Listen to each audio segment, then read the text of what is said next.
Hey, some prospectors find some very valuable rocks when they're out prospecting for gold, but these rocks, they're not gold. Some even seek out these valuable rocks as much or more than they seek out gold. And yet other prospectors will take these same rocks and say, huh, that's just a dirty, rotten, hot rock, and toss it aside, when the rock actually was very valuable. Want to get the knowledge that it takes to understand and realize what these super valuable things that look like hot rocks really are? Well, today we're going to be talking about meteorites, how to find and recognize your own valuable space rocks. Hey, I'm Chris Ralph, the professional prospector, and today we're going to talk about meteorites and how to find them and how to identify them, because that's really the tricky thing, is learning to identify and recognize what's a meteorite and what's just a piece of volcanic rock or some other kind of rock or junk that you might happen onto while you're out prospecting. Let me tell you a story about prospecting and meteorites. There's a place in Arizona called Gold Basin, and miners have been digging for gold there for many decades, and prospectors with metal detectors have gone out there and found loads of really nice nuggets in this area. And for a long time, guys would go out there with their metal detectors and they would find these unusual looking rocks, and they would go over them and their metal detector would sound right off, and they'd pick up the rock and maybe look at it and think, it's just a hot rock. It's not gold, it's no good. And eventually, that actually having people toss them aside, it happened for years and years and years, until eventually one prospector saw these rocks and had enough geology background that he looked at the rocks and thought, this doesn't look like any regular rock that I've ever found before. It doesn't really look like a volcanic rock. It doesn't really look like a metamorphic or sedimentary rock. You know, what is it? And so he took it back and did some analysis and found it was really weird rock. It had metal flakes in it. And he took it to somebody with a background in geology and stuff, and they actually identified it as a meteorite. And so he and a friend of his and some other people went out, and literally they were finding holes that people had dug for, they thought was gold. And next to the hole or on the edge of it was a meteorite. And they could instantly see, somebody had dug here. They found this meteorite, thought it was junk and set it aside and moved on, hoping to find some gold. And so the problem is these meteorites are actually quite valuable. They're valuable in their own right because meteorites are rare and they're interest to people to collect them. There's a lot of guys that do collect them, and there's some cool things that can be made from them.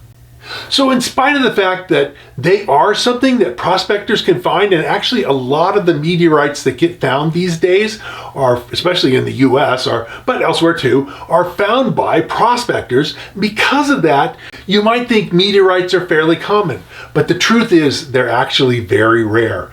And it's estimated, I read, that only about 40,000 meteorites have ever been found by mankind across the whole surface of the planet. Because the truth is, most meteorites just don't make it to the ground.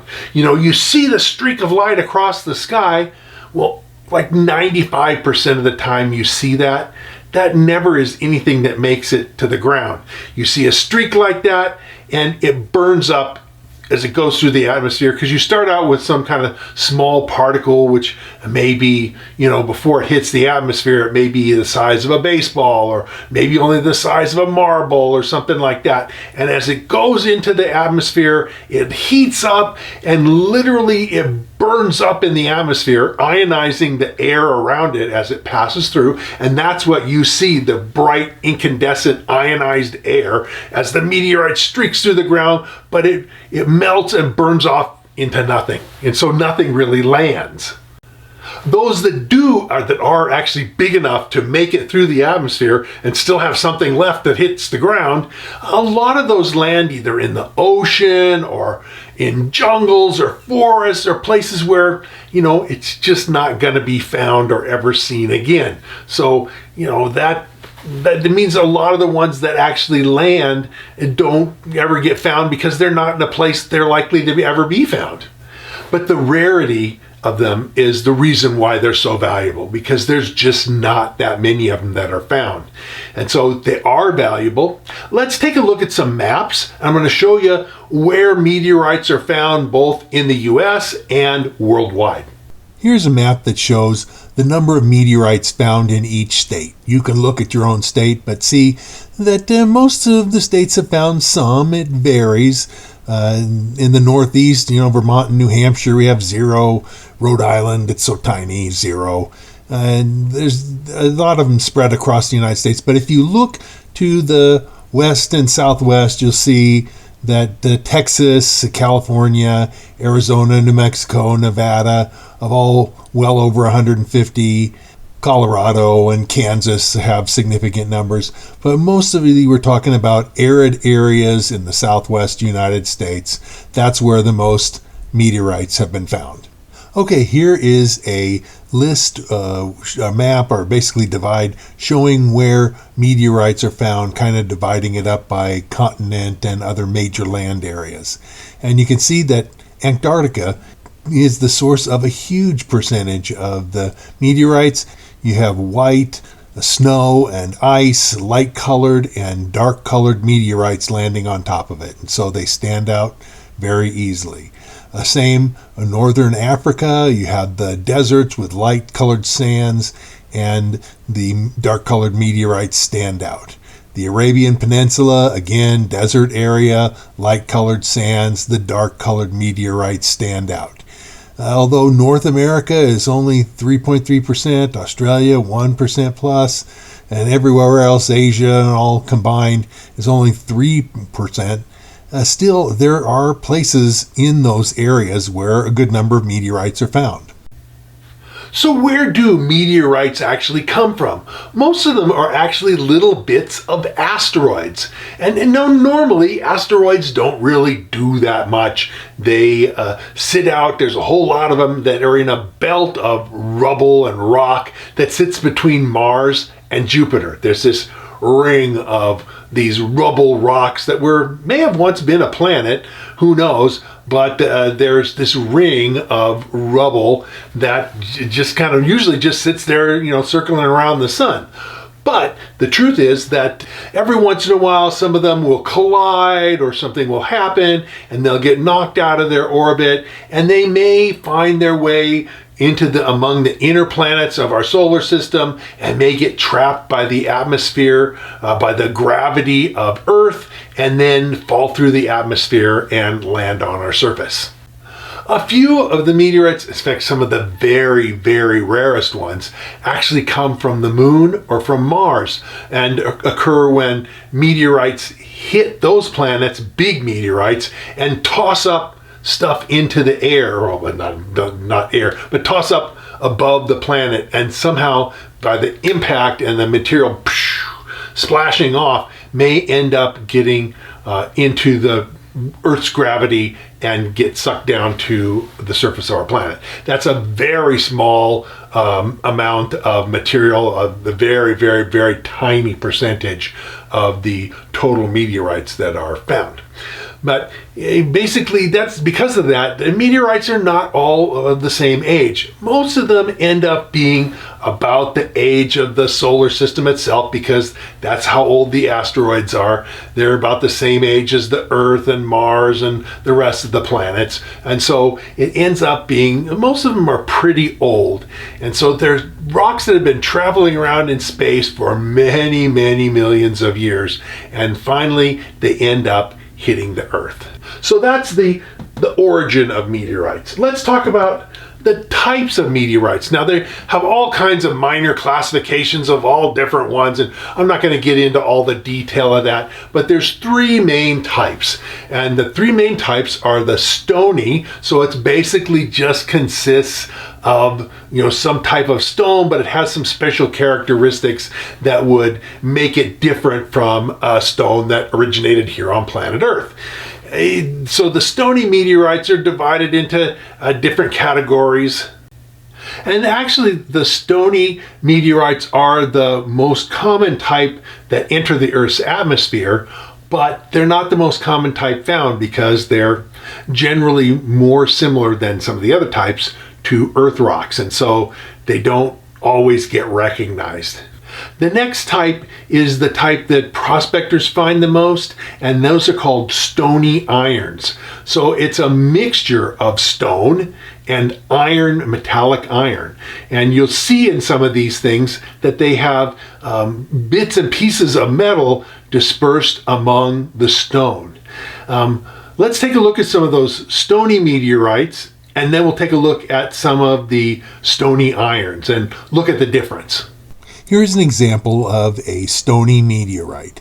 It consists of various little round dots, as you can see in there. We're going to talk more about those in a bit. They're called Condules, and it basically doesn't have any iron in it, but you can see the fusion crust that was melted all around the surface. That gives it away that it was indeed a meteorite, even though it doesn't have any iron in it. Here's another stony meteorite. It was found a while back not far from Los Angeles, just north of LA in the desert area, not far from Palmdale. And a guy who found it knocked the tip off there, and they analyzed the piece, and it was shown to definitely be a stony type iron-free meteorite. Here's a stony iron type of meteorite where it's mostly stone, but all the white spots in this are metallic iron alloyed with nickel. And so this is what the stony irons often look like. It's mostly rock, but it's got significant iron in it. If you go over this type of rock or type of meteorite with your metal detector, because of all the iron in it, it will scream and make a loud target sound. This is also a stony iron meteorite, although this is just a slice. It's not a whole meteorite. They made a slice through it so you could see through the crystals that are in it. This is called a palisite, and it's a very valuable type of meteorite. It has a lot more iron than the ones I just showed you, and of course that would sound off very loudly. Then inside it are crystals of olivine. The last type is the iron-rich meteorites, and these are the kind that most people think of when they think of a meteorite. If you've seen a picture of a meteorite or something like that, it's these types that you think of, the iron types. And they consist mostly of iron alloys. It's usually an iron-nickel alloy, and it's the most recognizable group. And they are also found by metal detectors because, like the stony irons that have some iron in them, these are mostly iron, and so they're going to scream on your metal detector. Let's take a look at some examples of iron meteorites. Here's a typical iron meteorite. This is actually part of the Canyon Diablo meteorite crater in Arizona. That thing had mostly one impact, but there were side pieces that shot off as it entered the atmosphere, and this is one of the side pieces. It's really not that large, but it weighs 67 pounds because it's nearly solid iron nickel alloy.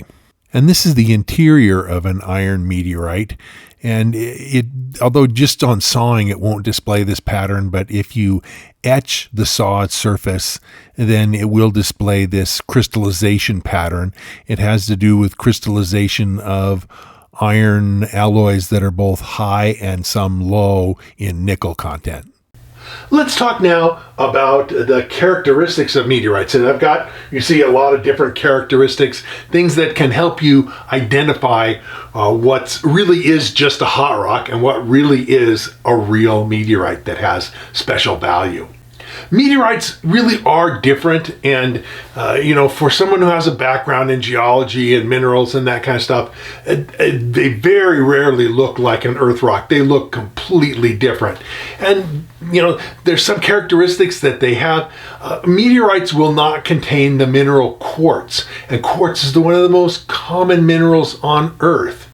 They in general do not have gas holes in them, which is a common thing in many kinds of volcanic rock like basalt. But they do have certain characteristics that help make them stand out, and we're going to take a look at those right now. The first is that they are heavy. And then, they commonly have iron in them, and or iron alloys, and sometimes a lot of other iron minerals in them. And so they tend to be high in weight. They'll feel heavy in your hand, heavier than a regular rock. They have a high density. A few meteorites don't have any metal in them. Those are the Stony type, and those types may be similar to a dark volcanic rock like basalt, which is a little bit more dense, but they will have that kind of characteristic where they're a little bit denser than an average rock. Most of them, though, are a lot denser than an average rock, and the ones that are mostly iron, those things are going to be real heavy because they're mostly a big chunk of iron. Now, another thing about meteorites is that they're usually magnetic.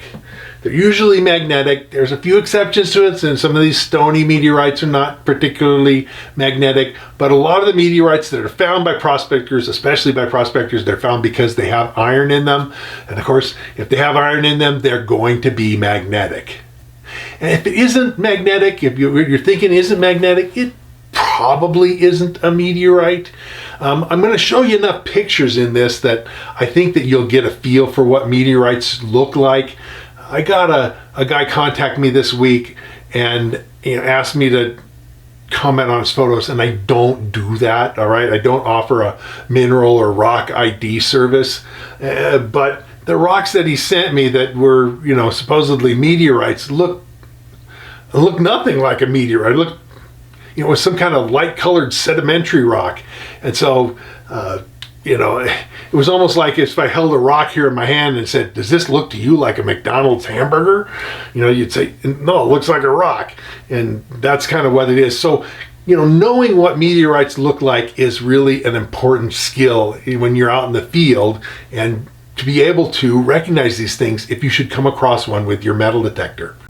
So, like I say, most meteorites are magnetic, and if it isn't magnetic, the likelihood that it is a meteorite is pretty low. They also tend to be compact, solid and compact. They don't have air vesicles in it like basalt commonly has these little air pockets in them. Yeah, meteorites don't have that. And so they're solid and compact.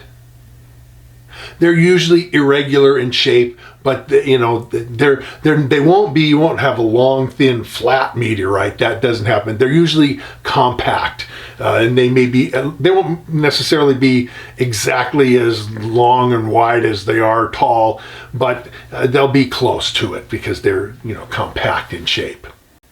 One of the biggest characteristics of meteorites that's totally unique is this fusion coating. So if you have a big enough chunk of rock or material that as it comes through the atmosphere, it's going to survive all the heating up by friction with the air as it descends down to the planet Earth, it will actually melt. It gets so hot it melts the surface of the meteorite. And so usually meteorites start out with the temperature of space, which means they're super cold. But as they come through, it doesn't last very long. I mean, it's a matter of seconds to descend down to the surface of the Earth. It may be a minute at the most, depending on the angle they're going at, but it doesn't heat up the whole rock enough to make the whole rock molten. In fact, normally it melts the surface and the inside is still cold. And the melted surface is actually like a dark colored glass. And it's very thin. Now, for you guys who prospected out in the desert, you've probably seen something called desert varnish.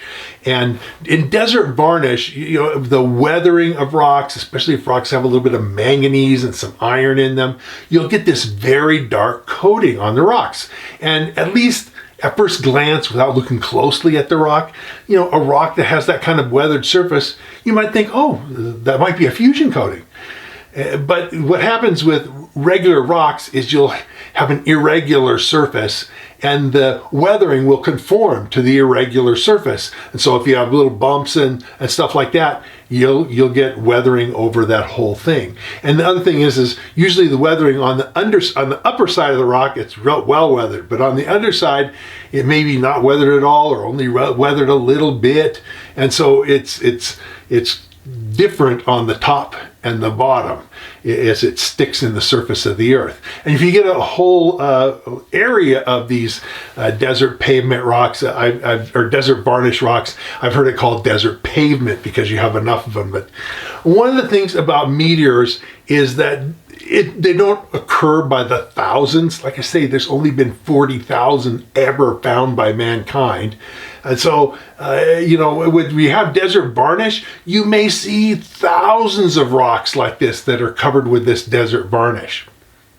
That's not going to be a meteorite, because there are not meteorite fields where there are thousands of meteorites within a few feet of each other. It just doesn't work that way. They're rare. With the fusion coating, any irregularities in the surface get melted over because it's melting of the rock. So the whole surface is melted and you don't have an irregular, lumpy surface that gets melted. If it gets melted, the whole thing melts. And at least the whole surface melts. So the fusion coatings are smooth. They also form a sharp boundary between the melted part, the skin on the surface that got melted, and the inner part of the rock that is not melted at all. It was still cold. With weathering, you'll get a gradation. If you break that rock, you'll get weathering from the outside, and a little less, and a little less, and a little less, until you're into the rock that's unweathered. So it grades. It doesn't just have a skin and nothing. And the fusion coating will have that skin and nothing. So let's take a look at some meteorite fusion coatings to get a better feel for what these things look like. So here's a Stony type iron meteorite where you can see the fusion coating is very dark brown, near black. On the inside, the part that's exposed, the little white spots are the metallic iron in the rock. But you can see the skin is thin and very different from the rest of the rock. I've shown you this meteorite before, but it is a good example of a fusion coating on a Stony meteorite, non-iron type. And you can see it's just like this surface has been melted, but it's very different from the inside of the rock. This piece is brown fusion coating. It's not black, but the color is less important than the nature of the coating. It does look like it was melted on the surface. And here's a photo showing the fusion coating on an iron type meteorite. And again, the surface looks melted and is smooth. And so this is exactly what's happened. It's melted on the surface, whereas the inside is not melted at all. Next, let's talk about condules and metal. Okay, condules are little round beads of rock that were formed early in the life of the solar system. And they're these little round beads. And a lot of times, meteorites that are either of the Stony type or the Stony iron type, so they've got some rock to them, will have these little round beads in them. And they're characteristic.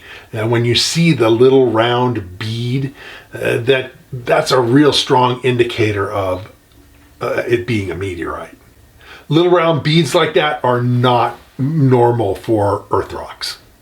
And a lot of times the little round beads will have differing colors. So you'll have light ones and dark ones and medium dark ones and gray ones. And, so there'll be some difference in the color of the different condules. When you have the Stony iron type, among these round condules, and they're not perfectly spherical, they can be oblong or a little, they're roundish, they're not perfectly spherical. But although they can appear to be perfectly spherical, they're not necessarily perfectly spherical. So in a Stony iron, you will have in between these round things, you'll have little lines and bits and flakes of metal. And it's usually an iron nickel alloy, which is the same kind of alloy that the iron meteorites are made out of. So you'll have a mixture of these round rocks, and then the round little formations in the rock, and then bits and pieces of metal that surround them. A simple test to find these involves knocking off a corner of your suspected meteorite and maybe using a grinder or some other type of coarse sandpaper or something, kind of sanding it smooth and then inspecting the rock for these round condules or for bits and flakes of metal. And of course, if you have both, that's a really good sign that you're looking at a meteorite. And the amount of iron in these stony iron varies from, the iron may only be a few percent up to, it can be 70 or 80% and only a hand, 5 or 10% stone. So it varies all the way. A lot of the ones that I've seen have been low iron, lots of rock, but there's also ones that are high iron, limited amounts of rock. If you don't have any sign of iron or any sign of these round condules, you probably don't have a meteorite unless it's solid iron. The other possibilities, if you do have the both of them, your chances, like I say, are really good. Let's take a look at some meteorite condules and the metal flakes that are found in them so you can get a feel for what this is supposed to look like. Okay, here's a meteorite where you can see the round condules in it very easily because the ground mass is lighter colored and there's different colored of these round condules. And of course, they're not perfectly round, but they're roundish. And the white in the material, like the line of white and other white spots, that's metallic iron. And then the dark around the edge is the fusion crust. And you can see the fusion crust rather plainly surrounded this meteorite. I wanted to show you this one to make the point that the condules are not always super duper obvious. If you're looking at this on a cell phone, you may not be able to see it, but if you're looking at it on a larger screen, you'll see that there are rounded spots in the ground mass of this. The white again is iron, but there's rounded spots through here throughout it. The problem is that the ground masses are medium gray and the spots are kind of medium dark gray to medium light gray. And so there's just not a lot of contrast in color. But if you look at this closely, if you stop the video and look at it real close, you'll see there's round condules all throughout this. And then of course the white iron too. So this is clearly a meteorite. Okay, the next thing we're going to look at is Regglips right here. And these are kind of unusual features. The surface of many meteorites as they enter the atmosphere and partially melt develop these unusual depressions that they're little cup kind of depressions, sometimes called thumbprints, because in a way they resemble the kind of depression that a sculptor might make working with a piece of clay, puts their thumbs in. They range in size depending on the size of the meteorite. I've seen plenty where the depressions really are about the size of my thumb, but I've seen other ones where the depressions are this big, but of course it depends on the size of the meteorite. So a meteorite this big might have ones the size of my thumb. A meteorite this big might have ones that are several inches. So, but these depressions are formed as a part of the melting process, and they're very characteristic and unusual in appearance. They're way different than anything you might see on an earth rock. So let's take a look at some Regglips or thumbprints on meteorites, and you can see this characteristic unusual look. Okay, here's a large iron meteorite, and you can see these thumbprint depressions in the surface of it. And because this is a large piece, it's maybe 3+ feet in the longest dimension. These thumbprints, the Regglips, are several inches across. Here's a very small iron, and you can still see the same Regglips in this surface, but because this is only a couple inch long piece, the depressions, the thumbprints, are very small, maybe even smaller than my finger. Next, let's look at flowlines. Now I mentioned that the outer shell of the meteor melts when it goes through the atmosphere and gets heated up by friction with the air as it descends down through. And a lot of times there can be these little flow lines of melted material that kind of stream off of the thing. And you see that on the surface of the meteorite as it was going, and you see these little melted lines of stuff. And they're harder to see, of course, than the thumbprints, but they're still very characteristic of something that's been melted while in midair. And so let's take a look at some features of these meteorite flow lines, because again, they are very characteristic looking. Not every meteorite has this, but here you can see on the edge of this meteorite, it looks like it melted, and the melt, just a very thin amount, flowed from the edge of the meteorite. Here's an iron meteorite, and you can see again on this edge, there's some thin lines of where a little tiny bit of the iron actually flowed across the surface. Finally, let's talk about nickel content.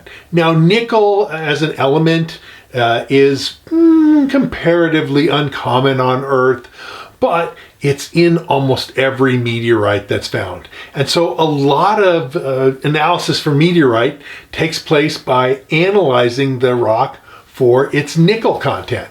Assay labs can actually perform a nickel analysis and tell you a percentage nickel just based on you knock a piece or saw a piece off of your suspected meteorite, and they'll send it in for analysis, and for a few tens of dollars they'll give you a percentage of nickel in the specimen that you sent them. Some labs and universities, and even some people who buy and sell meteorites, have other ways of analyzing for nickel that don't require a piece to be knocked off or sawed off. One of the common ways that's done is what's called an XRF gun. It stands for X-ray fluorescence. A previous video just recently we talked about ultraviolet fluorescence, where you have light that's just beyond the visible spectrum that it causes fluorescence. But this example, you hit it with X-ray light, which is really, really energetic light, very short wavelength, and then that causes a fluorescence in the X-ray range. And these guns, it's basically just a gun, but they're expensive.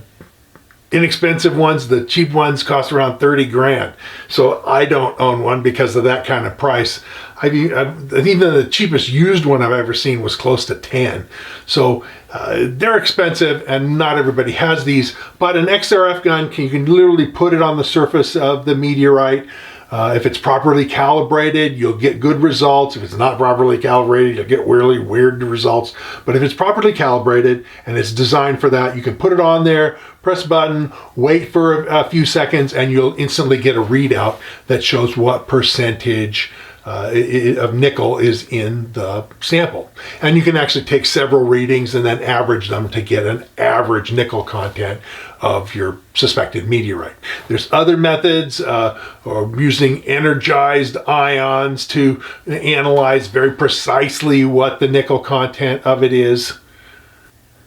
But in the end, you need to determine how much nickel is in there. And what's typical for most meteorites is somewhere in the range of 3 to 10% nickel. Even in irons, you're not going to get a super lot higher than that. But 3 to 10% is a very typical range, and that's very unusual for Earth rocks to be anywhere near that high in nickel content. And so a nickel content in the range that I said is a very positive sign that what you're looking at really is indeed a meteorite.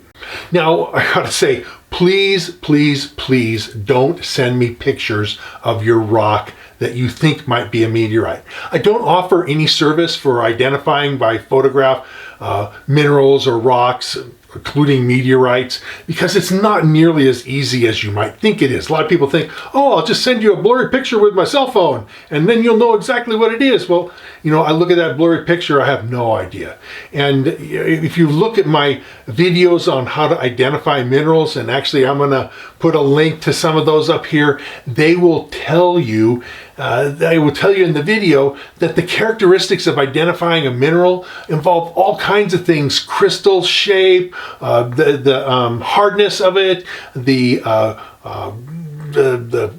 cleavage that might be occurring in the minerals, and a whole bunch of other characteristics. Streak across the ceramic plate, which is basically a powdered version of the mineral. What color is the powdered version? All these things together will tell you what a mineral is. But when you just have a picture, you have color. And even that, I can show you pictures of the same mineral shot with different lighting and that kind of stuff. And not actually altering the picture, but just different lighting and stuff. And the mineral can look very different in different lighting conditions. So since I can't control lighting, I don't get to see any of those other characteristics, there's just no way for me to identify minerals. And I don't try to, okay? Because people get disappointed. Anyway, don't send me pictures. I don't offer that. I do have these mineral ID videos that I'm putting up here, and I want you to take a look at those. If you want to learn about how to identify minerals in addition to just meteorites, these are a great place for you to start. Now, guys who find meteorites and talk to folks about, do you really have a meteorite or not? They have a kind of a joke name for suspected meteorites that really are not meteorites. And these are called, instead of meteorite, which is the good stuff, it's called a meteor wrong. So the specimen, it's kind of tongue-in-cheek and that kind of stuff. But a lot of times people who aren't really familiar with rocks and minerals will see something that looks out of place or a little different and think, well, maybe it's a meteorite. And there's at least a chance. And if you are able to identify some of these other characteristics, the chances start to go up. But a lot of terrestrial rocks get falsely identified as potential meteorites, and they are, of course, meteor wrongs. And we're going to talk about some of the different examples of the ones that do. And these include probably the best ones are iron ores, samples of certain kinds of iron ore. It can look like it had a melted surface. It's of course strongly magnetic because it's iron ore. It's not metallic iron. Metallic iron is really rare on the Earth's surface, but there is a lot of iron ore, and this is one of the very common meteor wrongs. So we'll take a look. Well, when I get done with this, we'll take a look at some photographs of different kinds of meteor wrongs. The next common kind of earthly material, this is a man-made material, that gets suspected to be a meteorite are pieces of slag. It's from smelting different kinds of rocks, oftentimes iron ore, but you get slag from copper ore and from other different things.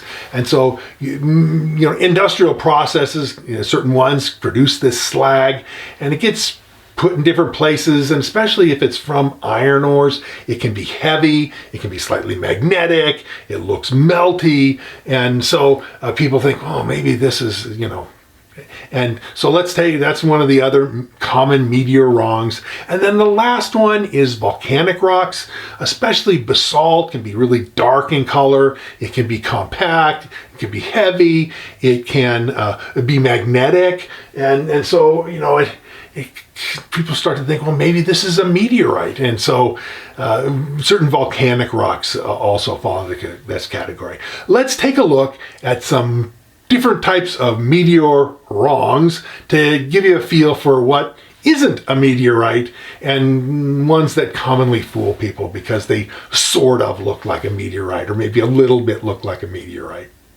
Like I say, the best meteor wrongs, a lot of them are iron ores. And, you look at this and you think, well, maybe those are all flow lines over the surface. It's smooth. It looked like it got melted. But this is just a natural chunk of iron ore. It's way too angular, and it's not what we're looking for. Another common thing is actual chunks of iron. And every once in a while when I'm metal detecting, I find some nondescript chunk of iron like this.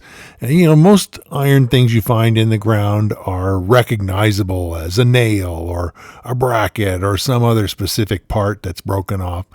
But sometimes you get ones that are just don't really fit into any category. And this one is like that, but this is just a chunk of iron. It's not a meteorite. This is a piece of smelter slag, and it looks melty on the surface because, well, it did melt, and slag is molten material. But the inside of it looks exactly the same as the outside. There's no signs of iron or condules or anything like that. It's just a piece of molten slag that's solidified. Here's a piece of basalt. It has all these depressions in it. It kind of looks like those thumbprints. It maybe make you do a double take, but on looking closer, it's just a piece of basalt, a very common volcanic rock. Here's another unusual looking rock. And again, it's not a meteorite. But this is something that if you happened on this rock, you'd want to be sure and take it with you, because this is a big old chunk of jade. That's why it's green. It's jade. So, there are things out there in addition to meteorites that you might want to take with you if you stumble across them. Let's look next at where and how to find a meteorite. Basically, where can you find your own meteorite? Well, potentially meteorites can be found really anywhere. They can land anywhere on the surface of the earth. But you don't want to look on the bottom of the ocean. That probably would be pretty tough. And in places that are heavily forested or jungly, the rock would get in there and pretty quick it's under the growth and you might never notice it. But so the best places to find meteorites, the places where people have been most successful in finding meteorites, include Antarctica, because there's not a lot of vegetation there. And the dark colored rocks really stand out against the white snow and ice. The northwest region of the African continent, which is the Sahara Desert, and the desert dry regions of the southwestern United States.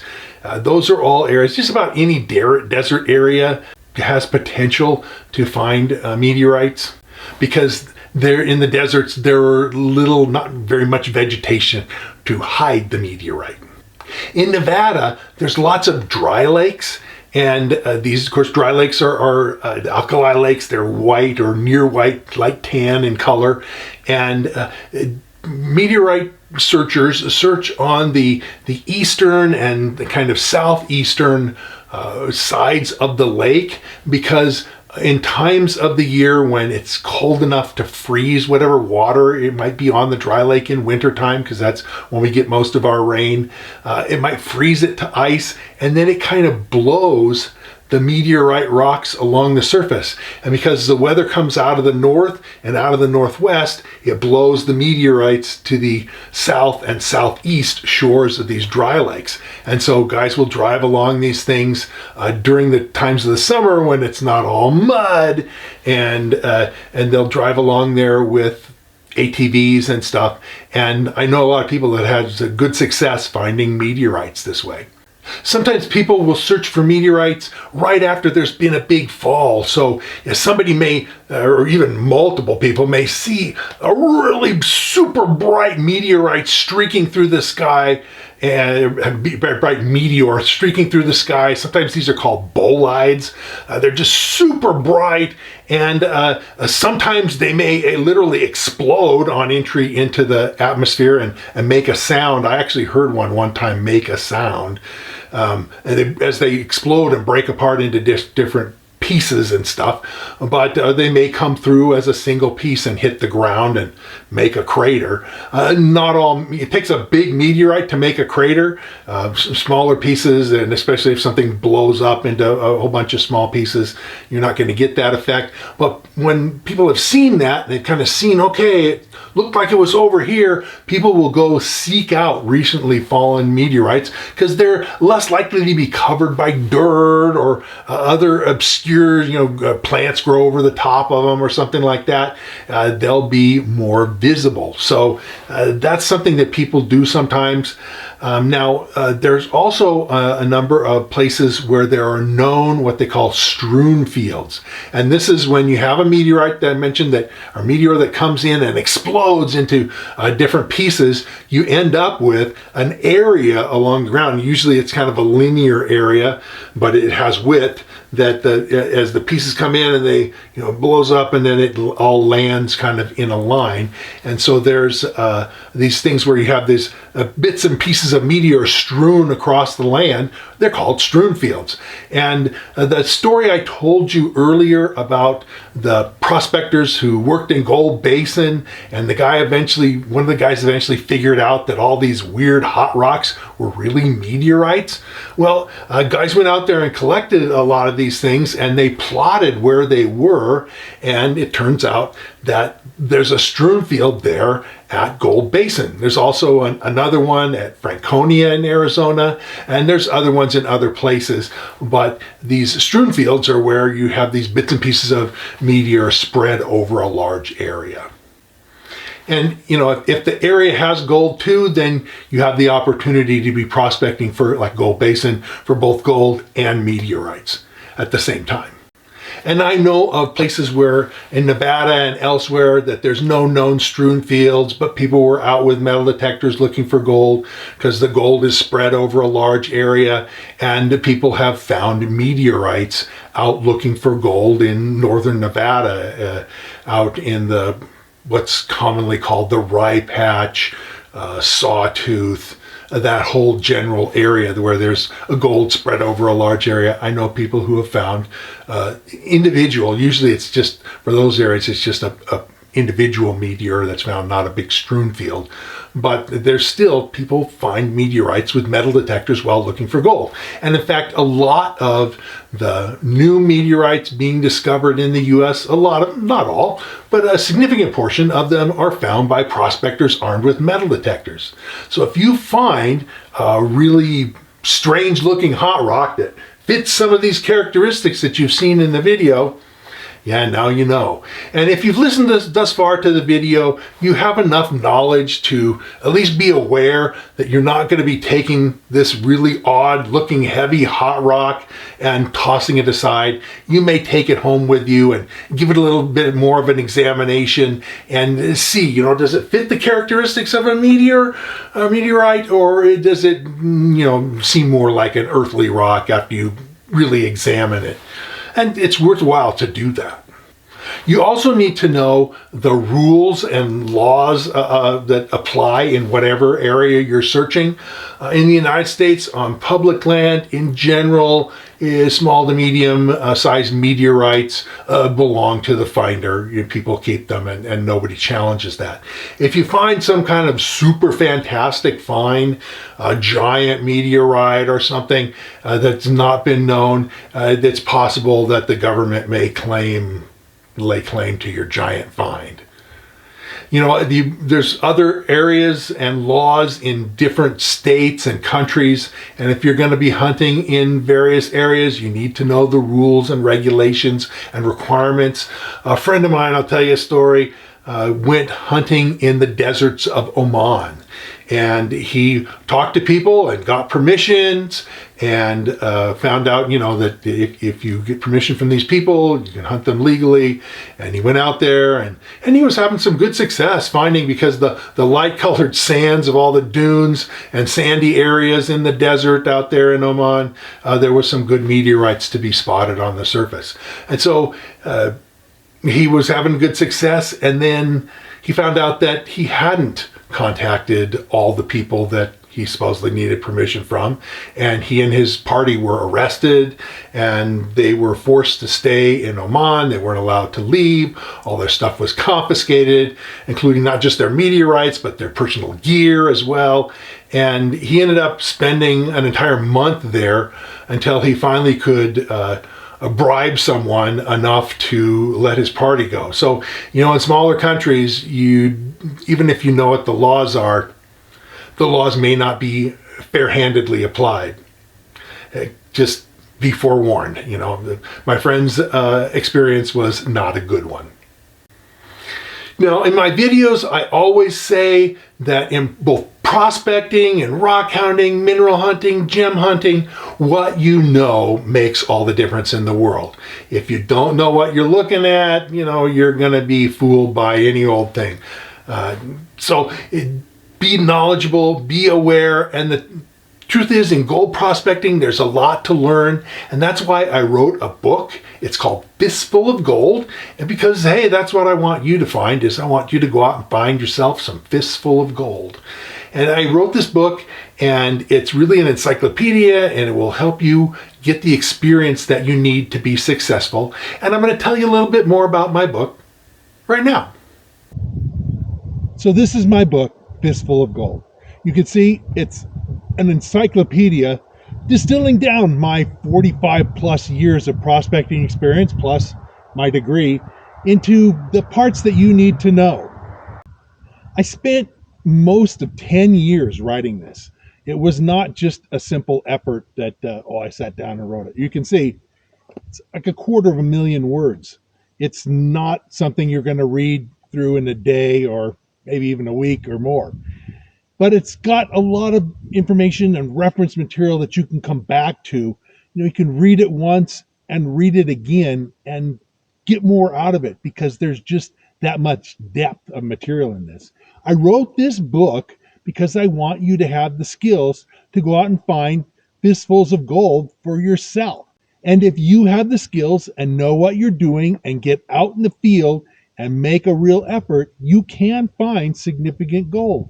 It's not easy. I'm not going to tell you that because, gold, it wouldn't be, close to $2,000 an ounce, which is what it is right now. It wouldn't be so expensive if it was easy to find. It's not easy.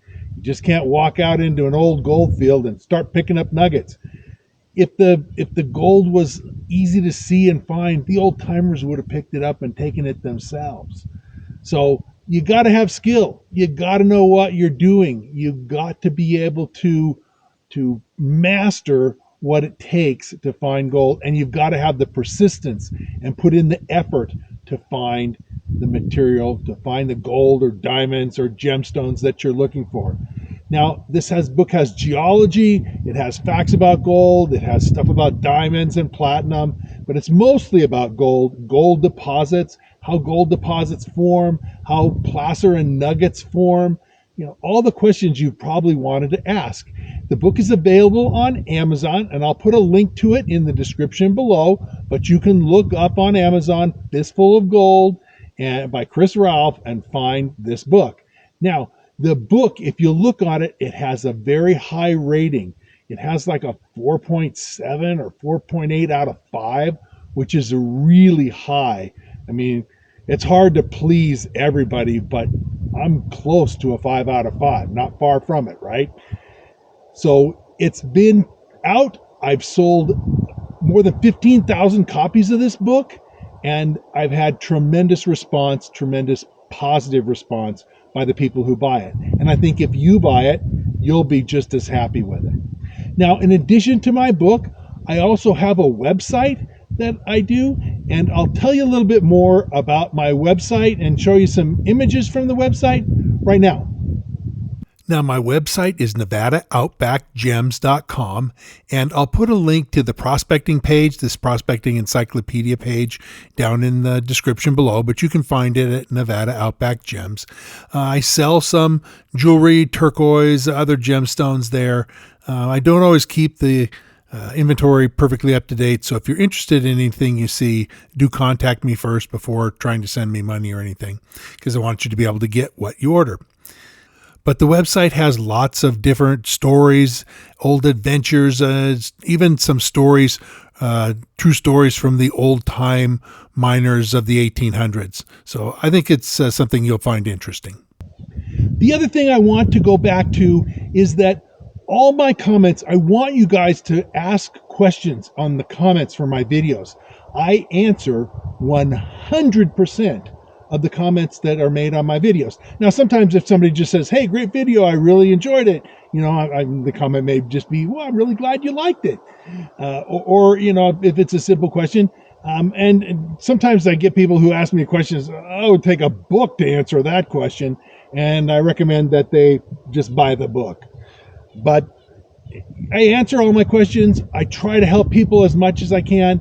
I'm here to help you. So if you're interested in gaining the skills, if you're interested in knowing what you need to know to be successful, follow along with me. Subscribe to my channel, hit the bell so that they'll let you know when I come out with new videos, and I try to do that pretty much every Saturday morning.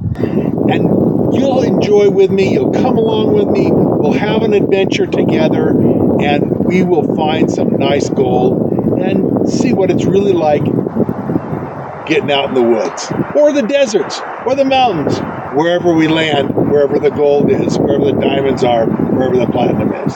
Come along, we'll have some fun. And I'll see you real soon on the next video.